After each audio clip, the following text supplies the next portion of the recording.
నా పేరు రాధిక, మాది ఒంగోలు మండలం. నేను ఏపీ మెగా డిఎస్సిలో జాబ్ ఇప్పిస్తారని నన్ను మోసం చేయడం జరిగింది. వాళ్ళ పేరు మేడికొండ నాగజ్యోతి, అద్దంకి మండలం, శంకరాపురం గ్రామం. ఇంకొక పర్సన్ వచ్చి వాళ్ళ నాన్న ఫ్రెండ్ కొడుకని పరిచయం చేసింది.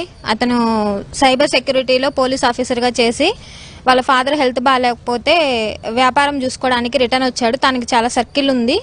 నాకు కూడా ఏపీ టూరిజంలో జాబ్ ఇప్పించాడు, మీకు ఇప్పిస్తాడు.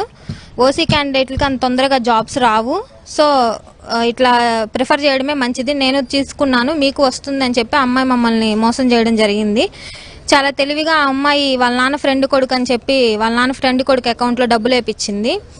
ఇప్పుడు తీరా చూస్తే ఆ అమ్మాయి అకౌంట్లో నా అకౌంట్కి డబ్బులు వేయలేదు కదా, అతని అకౌంట్కి కదా మీరు వేసింది, మీరు అతనితోనే మాట్లాడండి, అతనితోనే తేల్చుకోండి అని ఆ అమ్మాయి సైడ్ అవ్వడానికి ప్రయత్నిస్తుంది. కానీ ప్రతి దాంట్లో అమ్మాయి ఇన్వాల్వ్మెంట్ ఉంది. అతను ఎవరో కూడా మాకు ముఖపరిచయం కూడా లేదు. అతనిది విజయవాడ కానూరు, అడపా భానుప్రకాష్ అతని పేరు. అతనికి వ్యాపారాలు ఉన్నాయి. నారా లోకేష్ గారితో దగ్గర వాళ్ళతో బాగా కమ్యూనికేషన్ ఉంది. సో మీకు డిఎస్సి ఏపీ మెగా డిఎస్సిలో స్కూల్ అసిస్టెంట్గా పోస్ట్ ఇప్పిస్తామని చెప్పడం జరిగింది.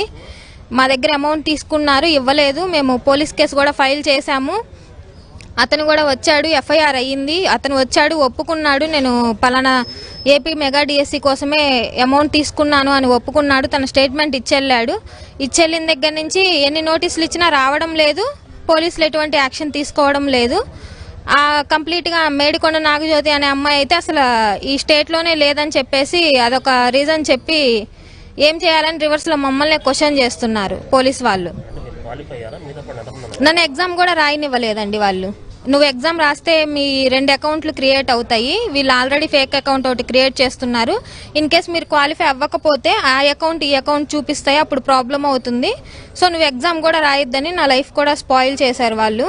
సో ఇంకా నాకు డిఎస్సికి ఎలిజిబుల్ ఉంటుందో లేదో కూడా తెలియదు, ఓసీ కాబట్టి. ఈ రీజన్ చెప్పి నేను నీకు పుట్టబోయే పిల్లల భవిష్యత్ బాగుంటుంది ఇలాంటి వర్డ్స్ చెప్పి మమ్మల్ని మోటివేట్ చేయడం, మేము అప్పులు తెచ్చి పెట్టున్నాము. అప్పటి నుంచి అడుగుతున్నాము. ఆ అమ్మాయి రివర్స్లో మా మీద కేసులు పెట్టడం స్టార్ట్ చేసింది. వీళ్ళు హెరాస్ చేస్తున్నారు, వీళ్ళు ఫోన్లు చేయిస్తున్నారు ఎవరెవరితో అని. సరే ప్రూవ్ చేయమంటే ప్రూవ్ చేయట్లేదు.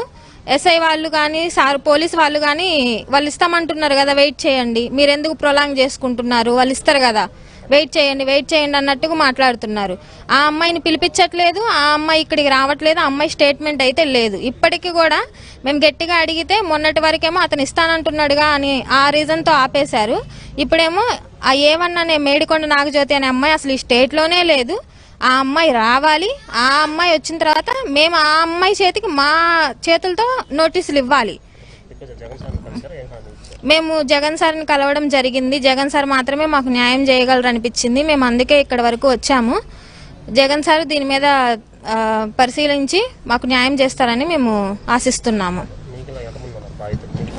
నాకు తెలిసినంత వరకు నాతో పాటు ఇంకొకరికి ప్రాసెస్ చేశారండి. అతని పేరు వేముల రామకృష్ణ, తనది కృష్ణా డిస్టిక్. తనకి నాకు ఒకేసారి ప్రాసెస్ చేస్తున్నారని చెప్పారు వీళ్ళే. మేడికొండ నాగజ్యోతి, అడప భానుప్రకాష్ అతని పేరు లిస్ట్లో వచ్చింది. ప్రజెంట్ అతను స్కూల్ అసిస్టెంట్ గానే కృష్ణా డిస్టిక్ లో జాబ్ చేస్తున్నాడు. నాకైతే రాలేదు సార్.